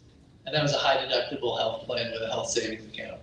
So if you were to move them over to the state health plan, that would greatly increase the city's costs, because they're really not providing a lot of health insurance coverage to that new employee. Yeah, so there is the ability to do that through a program through the Comptroller's office called Partnership 2.0, where municipalities can buy into the program and offer it. There is the question about collective bargaining agreements. These, let's take, for instance, the town of Waterford. Don't ask me how I know this, because I don't represent Waterford, but they are currently going through this, and they did transition to Partnership 2.0, but those collective bargaining agreements had to sign an MOU saying that they agreed with that. So while there is the ability to do that, there are still some steps that they need to go through, but I would encourage, I don't know if the person asking the question works for Hamden or a different municipality, but they can contact the Comptroller's office for more information to see if it is in the best interest of the municipality and the people that work for them. I'll be quick because I know time is short and there's more people that want to ask questions, but I'm chairing the Insurance and Real Estate Committee, so the partnership plan is one avenue to go. What has been clear to me from doing this work on insurance is that the level of greed and profit from insurance companies has no end. We have tried everything to bring more transparency. We have a bill, a priority fix, and legislation SB 10, which provides some modest transparency around pricing. The pharmaceutical cost is out of control, double-digit increases every year. It's killing lots of families. I am in favor of a public option. I think we got to take the profit out of healthcare. Until we do that, we're going to be shifting around and looking for places to land. And one of the biggest pressures, as many of you know, in negotiations, whether it's our firefighters or police officers or teachers, is the ever increasing cost of healthcare. Until we have a groundswell of people supporting and elected officials in Hartford and at the national level who are serious about tackling this and making healthcare a right and not just a privilege of those that can afford it. That's Richard. Go for it. I have a question actually for you. So this reeval is so disastrous. They want to look back into it. I mean, I understand it started because of Waterbury, correct? Well, the state doesn't have anything to do with the implementation of a reval. We mandate that the state mandates that towns conduct a reval within every several years because it's unfair if property values in the community are changing in a disproportionate way, so that certain parts of the community are bearing more of a tax burden than other parts. But the state doesn't get involved in the nuts and bolts of examining a reval. There are certain revaluation companies that are licensed to do business in the state to conduct the revals, and the municipalities are required to select among them when they undertake a reval. And that, to that extent, the state makes sure that they have a reputable company doing it. But that's about the extent of the state involvement in it. I thought there was a meeting here with the mayor, and I forgot who was here, and I was talking to him about it. And I thought he had mentioned something about Waterbury, and it had something that was voted on a while back. So. Well, Waterbury was in a position for a number of years ago. They were under MARB. They were under a state review. They had a situation years ago where they had failed to undertake any reval at all for like 2 decades. They had a mill rate that was up to 85 or something. But But that's kind of why now we'll be evaluated differently or more frequently? more frequently, because they were able to get away with not doing it. It used to be a 10-year cycle, and then we reduced it to a 5-year cycle because of things like Waterbury. Well, part of the problem in Waterbury was that they had the ancillary problem of so many people registering their cars outside of Waterbury because the mill rate, on houses and cars are the same. So, somebody was going to have to pay an 80 mil rate on their car. So many Waterbury residents registered their cars in the neighboring towns around Waterbury where the mill rate was about 1/4 of what it was in Waterbury. And then you had all kinds of abuses and scams going on. Well, regardless, this is a big deal. So why can't we look at this? I think if your suggestion was going back to 10 years, I think the problem that we have doing every 5 years is just gets even worse because the differences in value is just going to be even more. I mean, we're getting slammed. That's really the reason why most people are here. Yeah. So, I mean, can something be looked at? I mean, I don't understand. Why something Talking about it every day. Winter not. Yeah, I know, but talking about it and doing something. Well, it's legislation, it's a whole I know, but process. that's not the big excuse. I'm sorry. Yeah. It just really. The process is the process, and the best we can do is work within it. And I will tell you, as a deputy speaker, honestly, there has been no greater ally for making this happen than Rep. Sweet. I have to tell you, it's constant, but in a good way, right? There's so much work behind the scenes that you don't see. But I assure you, it really is happening, but there is still a process that it needs to go through, from the raising of the bill to the committee process, to the voting out of committee, to bringing it to the floor, to voting in the House, and then sending it up to the Senate, voting, and then going to the governor. And in between there, you have public hearings, you have all these meetings. It really is a process. I understand that's a process, but getting our bill in the mail is pretty quick. It's like, oh, July 1. Well, we're trying to explain that there's a difference between municipal and state, and there are things that we can do, but we are not in control of what happens on the municipal level. When issues are brought to us and there is a remedy through the state, we work on that diligently, all of us. Across the board, where there's complaints, we're hearing this all over. I mean, then something should be looked we are looking at it, and we are acknowledging that the pandemic and the influx of people who came in, purchased houses, and then there's also a high number of people from out of state that are purchasing homes or apartment buildings that are driving up costs in other ways, that because it spiked so high across with everyone, we are looking at how can we make it less of an impact, because if every 5 years we're seeing this like doubling, that's impossible.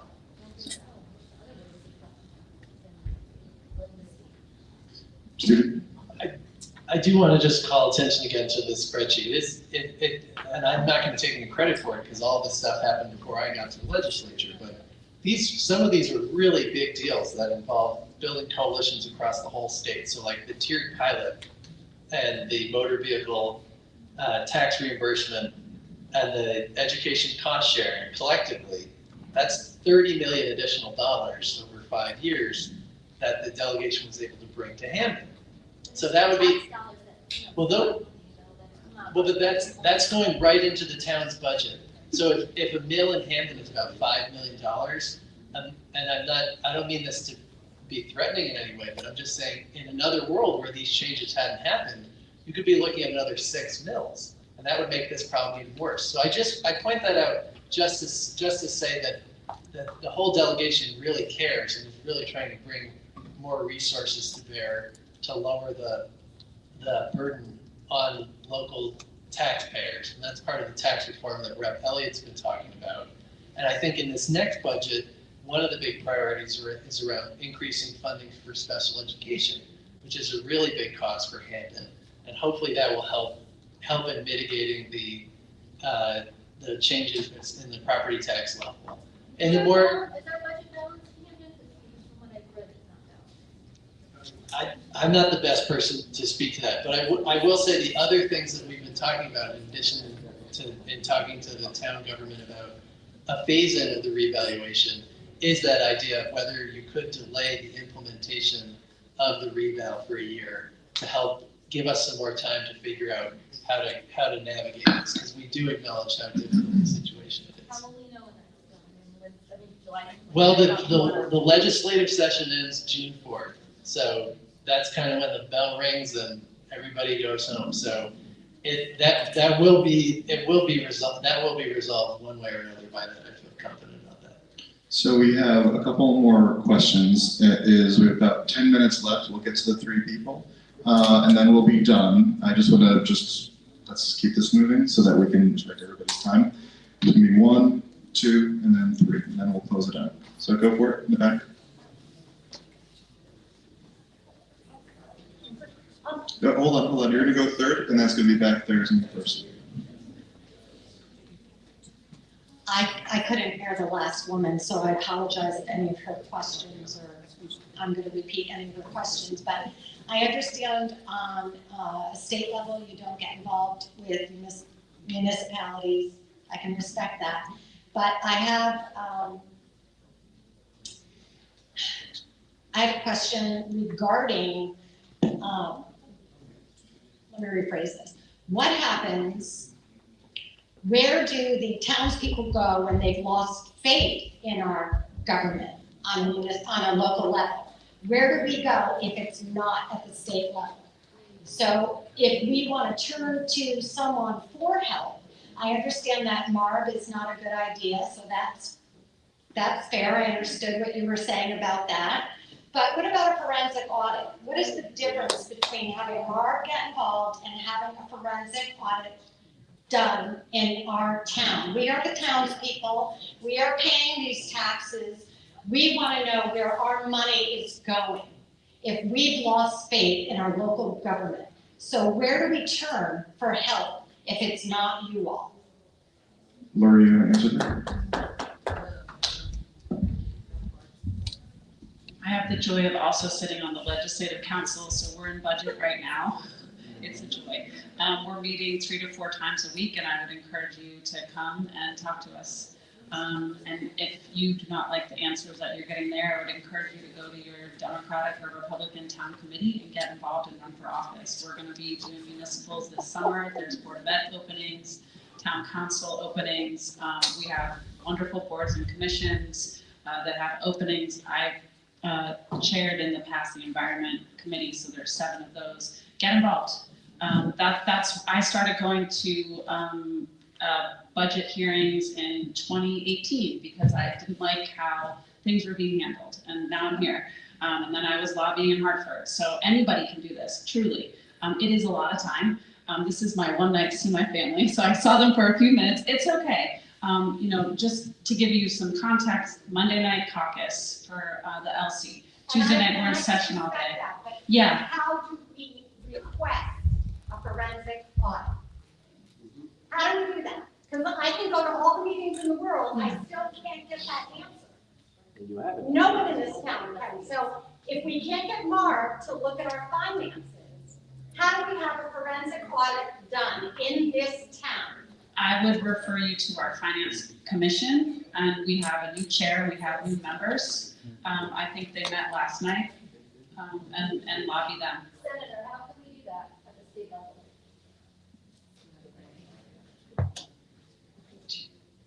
I think the answer is just what was said. That has to be done at the town level, through the finance authority in the town and the legislative council.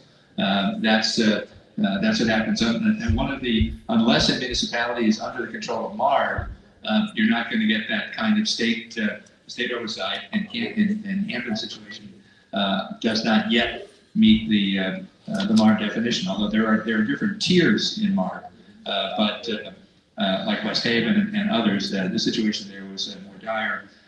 They were absolutely in effect had lost control and accountability in their government. I lost my microphone, but a forensic audit is different than having Mark involved. It is, and I think we, Senator Cabrera and I, what's that?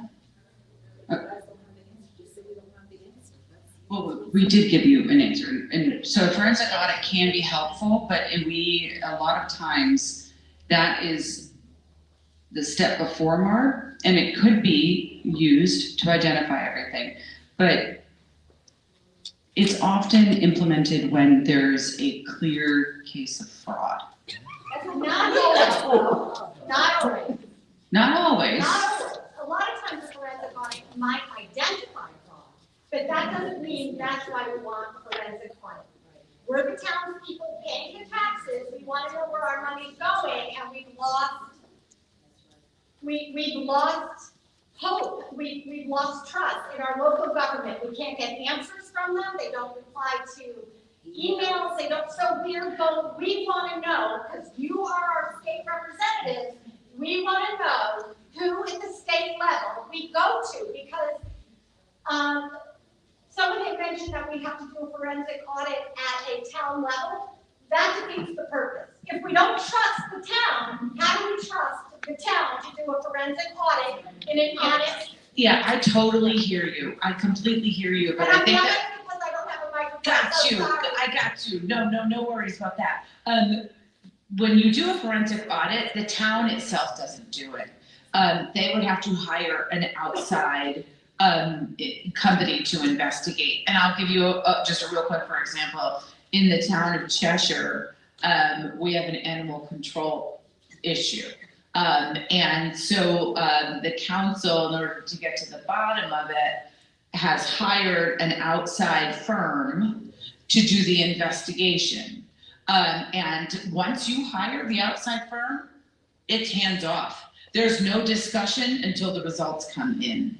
So don't think that a forensic audit, going to the finance committee, if they agree, they're just agreeing to pay for that audit, and then it's hands off. So you will get something that is completely without the town's fingers in that pie. Okay, well, I want to request a forensic audit for this town. What is the next finance committee council meeting? Next month? Yeah, what day? It should all be on, your town website is pretty darn comprehensive, compared to other places. Orange has like a Facebook page, so, I think there should be, it's, it is what it is.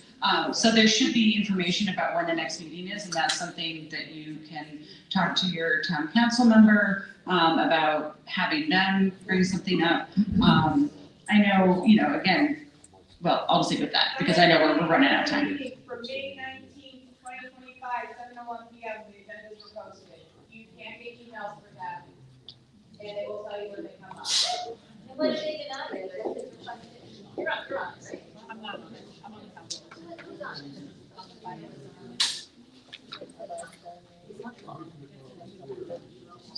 Why do they say no? So it is 8:05, and I'm gonna let 2 more questions go, because I said they would, and let's try to be. Yes. It's actually not a question, it's more of a comment. I wear a lot of hats. One of my hats is I'm a pastor. Pastor Gloria Morris is my name. I'm also a social worker, and I do a lot of advocacy. And as I sat here listening tonight, these are complex situations for our town. And what I want to say to you as elected officials is that I pray that when you go home tonight, you will really think about what is being said to you. And that you will understand that we are still each other's keeper. We have a population of older people that are growing older in our community that are not going to be able to keep their houses. I want you to start to understand that this is real life issues. These are people's lives who have worked, I'm 55, so I'm not too far off from getting there. Have worked all of our lives to keep our homes. And I want to say this to you. One of the reasons why I came into social work over 30 years ago is because I was sitting at Anthem Blue Cross and Blue Shields, which I started off, and I was giving my commission. This is what I'm going to say to you all tonight. I was given my commission from the scripture, Proverbs 31, 8 and 9, and it said there, cry out. You hear me, mayors? Cry out and speak for those who are pointed to destruction. I understood that whatever role I took, I was just to look out for people. So I know there's a lot of bureaucracy, a lot of issues, a lot of red tape that you have to go through. But I'm asking you tonight to get your passion again and find the answers to what the people need for this community and for our town. America is in trouble. Everywhere there's trouble. You ask the question, who do we go to? We go to God. That's where we go. Because when people fail you, you go to God. And that's why I'm bringing you the scripture tonight. He wants you to put your faith in him and turn back to him. And that's why I'm saying to you tonight, he's watching you. He sees what you do in the dark. That's why this year, this campaign has been very heavy, if you notice. People are coming out because things are being exposed. God is watching you. And this is how things happen in the civil rights movement, because people got sick and tired. Fannie Lou Hamer, matter of fact, said, I'm sick and tired of being sick and tired. And they asked her, what right do you have to come up here on these stairs and advocate? She said, I'm an American citizen. Well, guess what? I'm a citizen of the town of Hamden. And we're saying to you tonight, go back, revisit your role, and understand that you have been appointed to that role to speak for people that cannot speak for themselves. And lastly, you all know billionaires. I don't know what you make. I said you know billionaires. There's a difference. The governor's not a billionaire? You know billionaires. Listen, you talk to him, you know billionaires. You know billionaires in Washington, D.C. What I'm saying to you is find a solution. When you begin to get passionate about what you are doing, you will find the solution. You let them know that in the town of Hamden, We are concerned and we are saying to you all to get your passion. I understand because I work a job too. I work in a school system. I know it's not easy, but every time I get to those kids and every time I see that things are being held back from them, I get a fire in me. And I said, no, you're not going to do this on my watch. Okay? So I want to just say that to you. I'm not mad. I'm not angry. I'm not loud. And I'm not boisterous. I'm passionate about this tonight. Because we have older people who have done what they need to do, and there's no reason that they should lose their homes. Not in America. What has happened to America? America has lost its heart. You lost your heart. You became greedy. You want more for yourselves and not realizing your neighbor needs help.